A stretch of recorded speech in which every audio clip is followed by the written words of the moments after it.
Welcome everyone. Thank you so much for joining me. Today we're going to talk about something very Australian called tall poppy syndrome, and we're going to talk about how to succeed in tech without being cut down. So before we dive in, a quick show of hands, how many of you have heard of tall poppy syndrome before? A couple, but not too many. So while the phrase itself is uniquely Australian, I guarantee some of the stuff we're going to talk about today is extremely real, and it's going to be pretty familiar to what you've seen out in the tech world especially. I say data and aluminium, and that's because I'm from Australia, but I moved to New York City for my job with AWS. A lot of things were different when I moved to the US, but a lot of things were the same. And one of those was tall poppy syndrome. People around me didn't have the word for it, but everyone was still experiencing it, whether I was talking at work or to someone in a dive bar or something like that. So, audience participation. This is Australian slang. I would like you to point to the side of the room for the definition that you think is correct. So is an esky a small handheld fan used in the outback, or is it a portable insulated container? Point to the right side of the room that you believe in. So this is a portable insulated container. I think Americans call it like a Yeti, like a cooler thing. A larrikin. Is a larrikin a mischievous but endearing person, or is a larrikin a small Australian marsupial? I love that these are so divided. I tested these out on Americans before I did them. So a larrikin is a mischievous but endearing person. You would probably see them at a pub, which is a bar. A mozzie. Is a mozzie a mosquito, or is it a children's game played with a ball? Drum roll, please. A mozzie is a mosquito. My notes for this slide are sorry, interpreters. So, is a wanker someone who is self-absorbed, obnoxious, or pretentious, or is it a unique type of tree known for its twisted branches? It is the first one, and this is it's a low-level swear, but it has relevance to this talk, I promise. If that slide wasn't enough to tell you this, yes, I work at AWS. This is not an AWS talk. This is a side one. But I just wanted to give you a taste of how different language and idioms get used in Australia versus here. So while the term tall poppy syndrome is uniquely Australian, the underlying attitudes and behaviors that lead to it are universal across so many cultures, and it really does resonate with people widely. One of the things that I hear when I tell people about tall poppy syndrome is they have like a light bulb moment, the same one they had when they heard what imposter syndrome was. Like everyone felt imposter syndrome before, they just didn't always have a word for it. So hopefully that's what we'll get to today.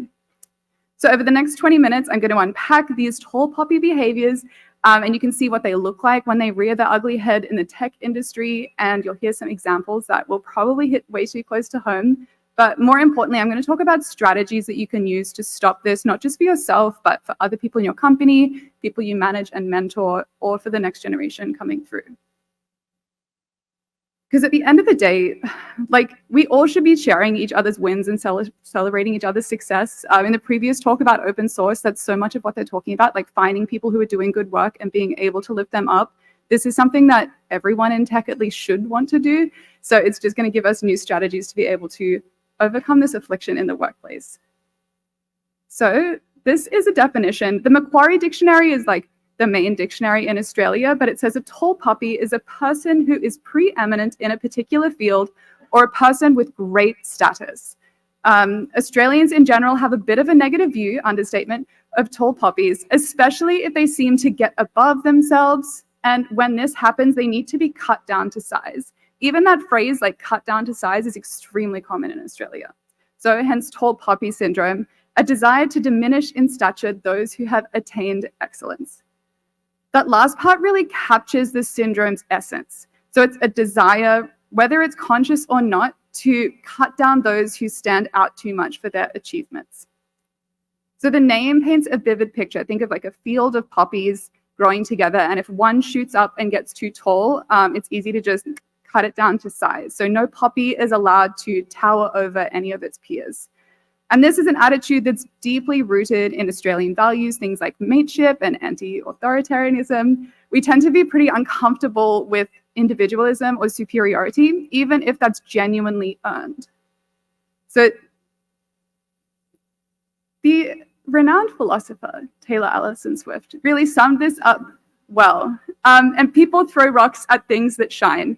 This is the best definition I have seen for tall poppy syndrome. And once again, she's American. She didn't have a word for this. Maybe tall poppy didn't rhyme with anything, but she really did nail the core idea. And that really perfectly connects to this academic definition from researchers in New Zealand, where people also know about tall poppy syndrome. So they say that when people's conspicuous success elevates or distinguishes them, others can be envious and try to cut them down to size. This is known as tall poppy syndrome. And this idea of conspicuous success is so relevant, especially in fields like tech, where having a personal brand or being on social media or doing live streams or podcasts is part of the job in so many places. Also, I work in DevRel. It is a big part of the job, and yet that does not save you from this, even though your job is to be conspicuously successful and tell everyone about the good things you're doing. That doesn't mean good things will happen to you necessarily in all cultures as a result. So what does tall poppy syndrome look like in tech? This slide you can tell I made myself because I put little VR goggles on the poppy. So it can be colleagues trash talking you for learning a new language, Rust or React. It can be colleagues trash talking someone for getting a tech certificate or getting a tech certificate they didn't thought they need, or colleagues undermining the success of someone going for a promotion without even going for that promotion themselves. Like, they didn't want it. They just didn't want anyone else to have it either. And it's also when someone graduates from intern to junior, people can get really weird about that. Or if someone tries to give their first conference talk only to be undermined or even blocked from doing that entirely. Also, corporate negging, which is a term I made up. And it's really, the thing with pickup artists is lots of them ended up working in tech. So they keep the strategies that they used in negging in other facets of their life and then apply them at work. And once you see, like, once you have an idea of corporate negging, you will start to see it all the time. It's very prevalent. And in the same way, they're just trying to get a power dynamic going. They're trying to present themselves in a certain way, make you feel in a certain way so that they can get what they want, which hopefully is different in a workplace setting. And of course, the hallmark tall poppy behavior is being resistant immediately to any change, regardless of what that change is. So the impacts of all these behaviors can be really devastating in a workplace. There's decreased morale, increased stress levels, and reduced team productivity. They're really toxic patterns that we've all experienced and witnessed. And recognizing them is the first step in fixing this. So once again, has anyone ever experienced tall poppy syndrome? Let's get a pulse of the room. Point again. All right, I definitely have. Now, this is where it gets a little bit uncomfortable. And before anyone answers, I want you to think about this honesty, because I 100% have done this. I have been so viscerally excited when someone whose startup was entirely funded with family and friends around, and they did all this press and PR, and then it didn't work out. And I have felt joy and glee, which is, I'm honest about it though, or a certain billionaire maybe who's very conspicuously successful launches a new thing and you just really want it to fail, allegedly. That I 100% have felt. So with this candor in mind, have you tall poppied someone else? I have to point to the right side of the room. This way, I for sure have. So don't be shy. I've already owned up to doing it myself. As I suspected, like, most of us have tall poppied someone at some point. And the fact is, we're all impacted by these attitudes and impulses, often without realizing how toxic they can actually be. With that awareness, we can start rewiring some of these negative impulses into a more positive and constructive mindset at work. So before recently, there wasn't really much research into this, but Dr. Ramit Balan and Women of Influence, which is a Canadian organization, did a really good study last year called The Tallest Poppy. So, shocking. They surveyed respondents across 103 countries, and 86.8% of them faced tall poppy syndrome at work. That is atrocious, so let it sink in. The study uncovered how this commonly manifests. So over 3 in 4 had their achievements downplayed or diminished. Almost 3 in 4 of respondents were left out of meetings or ignored, so they were frozen out. 7 in 10 were undermined specifically due to their success. 2/3 had their accomplishments just openly dismissed. And 2/3 had others take credit for their hard work. So when you pull the data apart by gender, it gets bleak, and it shows how disproportionately women are impacted. So all of these range from 66 to 77% of how people are being cut down in the workplace. When you look at the top drivers on why this is happening, there's some familiar phrases. So we've got jealousy, envy, sexism, and gender stereotypes. But underpinning all of this is just a lack of confidence and insecurity in those exhibiting tall poppy behaviors. So what are the impacts? It's bleak, obviously. The emotional tolls are devastating. There's sky-high stress, mental health impacts, shattered self-confidence, and rampant burnout affecting people in each case. But it's not just the individual suffering, it's also bad for business. So tall poppy syndrome poisons entire businesses through productivity impacts, eroded trust, and hemorrhaging talent. And 2/3 ended up looking for new roles due to this cultural trait. So I talked earlier about like the light bulb moment people had when they realized what imposter syndrome was, and I'm hoping you're gonna have one of those today with tall poppy syndrome, but they are different things. So they're closely related, like cousins, but not siblings. So while both can manifest as insecurity or self-doubt around accomplishments, the underlying drivers are pretty different. So tall poppy syndrome is an external phenomenon. It stems from others' jealousy and envy, prompting them to undermine your success through dismissive behaviors, things like downplaying achievements, leaving you out of discussions, and just undermining you due to your accomplishments. Imposter syndrome, in contrast, the call is coming from inside the house. It is internal. It's you doubting yourself, questioning yourself, your own abilities and accomplishments, despite evidence showing you are a competent person. So while tall poppy behaviors come from external people cutting you down, imposter syndrome is that critical internal voice that we all struggle with at times, but we now have a name for.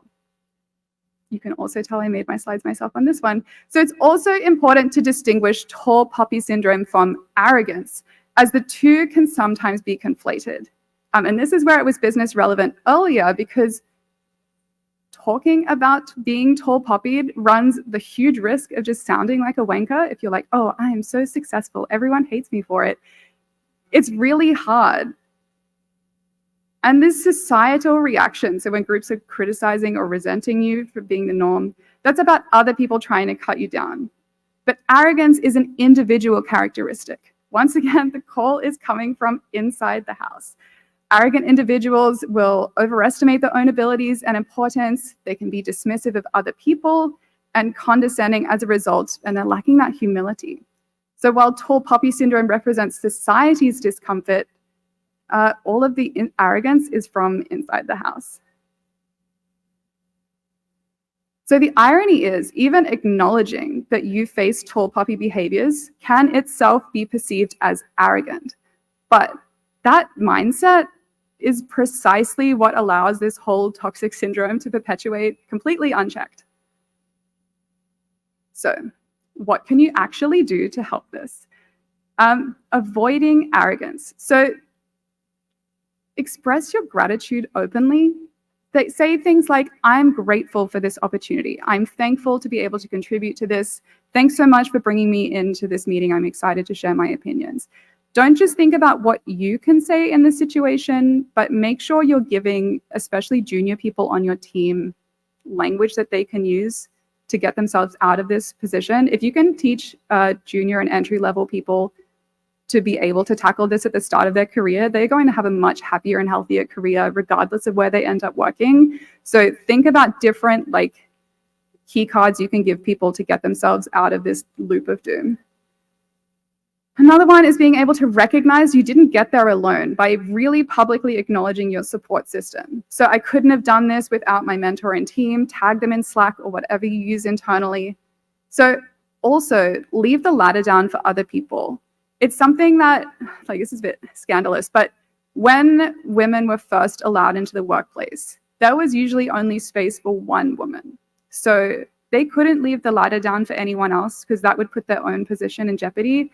And then it became this cycle of they weren't helping other people through what they needed to do.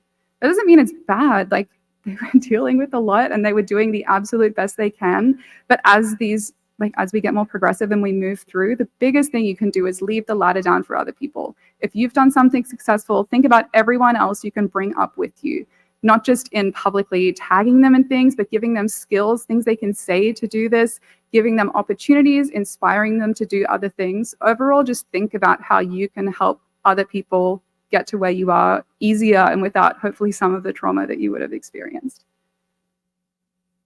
So true confidence really makes room for other people's potential instead of just dismissing it.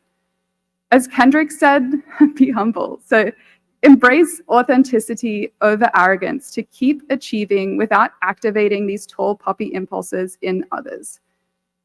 Just model the mindset that you want to see in everyone else. So how can we start dismantling tall poppy syndrome in our workplace? And remember as well, it's costing companies money to not deal with this. That's the biggest thing. People think that, oh, to be inclusive, it's just a bit woo-woo, but stuff like this, like earlier I said that 66% of people were leaving their job because they were being tall poppied. It's expensive to rehire people. It's annoying if you need to find someone. We saw in the talk before, if you need someone who knows TypeScript and Rust, it's hard.